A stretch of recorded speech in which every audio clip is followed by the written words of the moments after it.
Ano-ano ang mga isinaalang-alang bago maglaro ng Dart Challenge? 1. Premyo na nagmumula sa mga sponsors. Ang mga sponsors ay pipili ng numero na kanilang lalagyan ng premyo. Halimbawa, number 1, 50 pesos.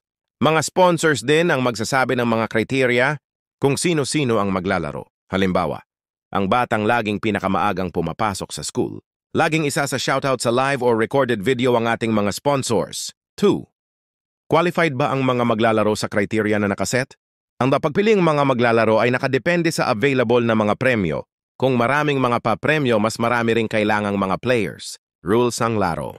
On. Ipapaalam muna kung ano-ano ang premyong makukuha sa bawat numero at kung sino ang naging sponsors nito at criteria na nakaset. 2. 3 dart spins ang required na ihahagis sa dartboard. Isa lang sa 3 mga spins ang pipiliin ng players bilang final na premyo para sa kanya. Halimbawa, ang tinamaan ng spins niya ay number 1, number 2 at number 3. Isa lang sa 3 mga papremyo.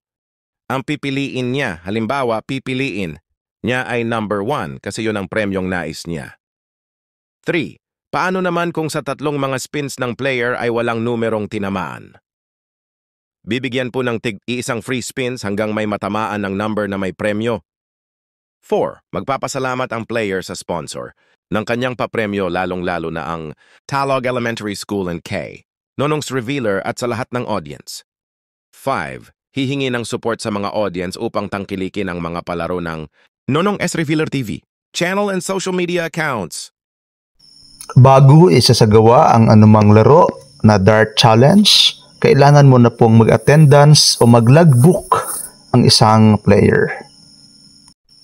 Ang bawat palaro ay kailangan pong naka-video at ito po ay i-upload natin sa atin pong Facebook at ating YouTube channel o anumang social media account bilang promotions po para po sa Nonong S. Revealer TV at Talog Elementary School. Maraming salamat and God bless. Good luck!